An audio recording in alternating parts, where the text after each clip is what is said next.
Today we are here with Cassidy Webster, a barrel racer and rodeo contestant in the National High School Rodeo Association, which I am also involved in. She also barrel races and rodeos and many other circuits. Cassidy, today we will be doing an interview about your barrel racing and rodeo career. It has been a while since we last spoke. How have you been? Good, just barrel racing a lot, playing sports and working, that kind of thing. That's really neat. In speech, we have been learning about how body language is communication. How do you use body language to communicate with your horse?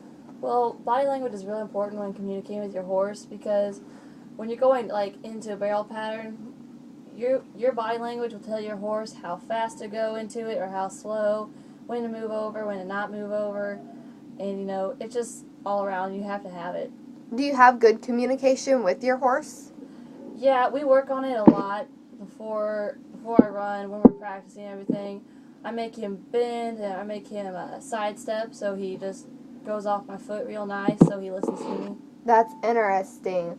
When did you first become interested in rodeo, and what attracted you to rodeo? I first became interested in rodeo my freshman year. I've been barrel racing since I was 9. And so freshman year I really liked it. I haven't joined it until my senior year, but I just really like all the excitement, the crowds, and the different events. Okay, as stated in the National High School Rodeo Association.com, there are several events that girls grades 9 through 12 can participate in. What events do you do?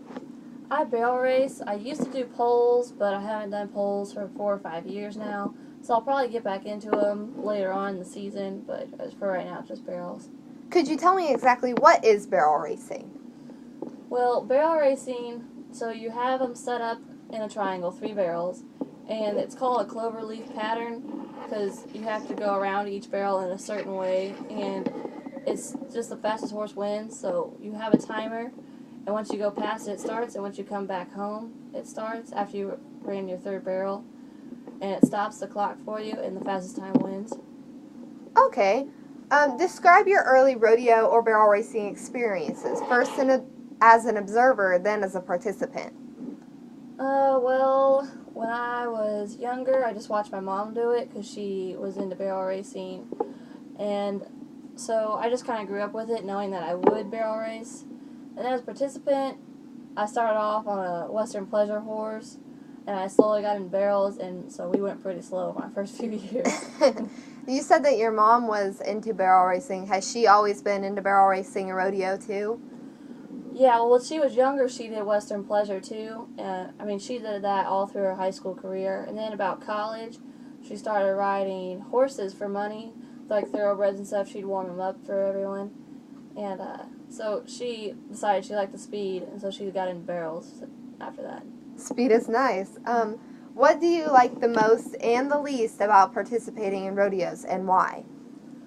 The most I like is probably just like the excitement, the lights, the announcers. The crowd is always bigger at a rodeo than it is a barrel race anyways. And, it gets you and your horse more pumped up. And the least I like would probably be the dirt. They usually don't have it as good as barrel races, but what can you do? Yeah, that is something that's a problem. Rodeo is an unpredictable sport, which I know that you have had many slips and slides in your career as a barrel racer. What is the best or worst thing that has happened to you? Well, the best thing for me probably would have been when in '09 I won Youth and Open, won D and 2D, throughout the year at MBHA. I racked up enough points in each that I beat everyone else, and that was on 2 horses, and I won 4 different things, so it was pretty cool. And then the worst thing that's ever happened to me, I went to Youth Worlds my first year on my fast horse Frosty, and we had a little episode. I ended up falling off, getting my foot caught in the stirrup, and drug around the arena in front of about 700 people. So it was definitely an adventure. I'd say so. So you said Youth World. What exactly is Youth World? How do you qualify? Well, Youth World, first you have to be in the MBHA Association, which is just barrel racing. It's not like a rodeo.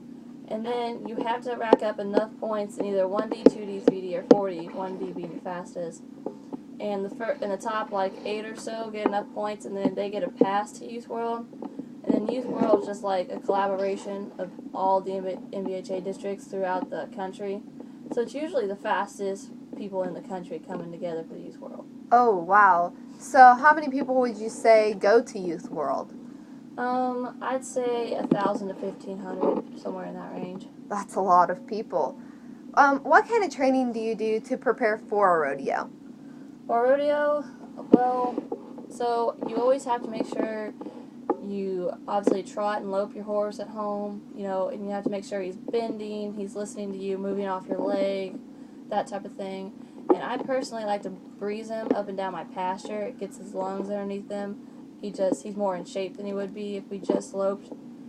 And you have to do some patterns, make sure he's always listening to you around the patterns too. Like, you can't just stop once you realize that you know the pattern. You gotta keep doing it, obviously, and yeah, that's about it. Makes sense. How do you prepare for your event at a rodeo or a barrel race? Well, I get on probably 30 to 40 minutes before I run, and I walk him, because sometimes his ankles will swell up from just standing at the trailer, and I'm trying to get all that out, so I'll just walk him and walk him and walk him. And we usually fast trot a lot of circles, and we'll only lope like left and right, probably about 2 laps each way. And then I make sure I do bending exercises. I stretch him out before I grab his legs and stretch them for him so they're nice and loose. And I make him side pass, so he's always listening to my legs. So when I'm actually running, he'll know to move over from just my foot coming into him. Okay, so what do you say is the biggest difference between barrel racing, just barrel races, and rodeos? Definitely the number of events. In barrel races, all you have is barrel racing. I mean, you'll have seniors, youth, pee-wees, and then open, obviously. And now we have an adult class too, which is the 19 through 49 age, just for people who want to run twice, really. But I mean, you just have one event. You're there all day. You run 2 times usually. But at rodeos, I mean, you have 7 different events, and it's just a different atmosphere because all these people coming together. What one do you get more pumped for, a rodeo or a barrel race? I usually get more pumped for a rodeo just because it is more exciting. But I get more nervous at a barrel race because I know money's on the line. Sometimes I feel the same way. So you say something about money. How much money do you usually make? At a barrel race, with about 150 head of horses, you can make probably anywhere from $200 to $300, depending on the payback. And at a rodeo, out of 40 head of horses, you can make almost $400. But you have to win. That's pretty good money. Okay, so about the National Finals Rodeo, I read on ProRodeo.com that the 2013 National Finals Rodeo is December 4th through the 14th. Do you plan on participating as a contestant someday? Yeah, I'm actually hoping to participate this year. I got a good horse, and he's running at the top of 1D where I'm at. And so I'm really hoping that he can carry me through this next rodeo season into the Nationals. That is very good. So, have you ever been to the National Finals Rodeo in Las Vegas? No, I have not, but I watch it every year on TV. Is there a certain channel that it's on TV, or is it on a bunch of different channels? I know it's on ESPN. That's where we watch it on, but it might be on RFD TV too. I'm not really sure. I might have to tune into that. So, who is your favorite pro rodeo contestant?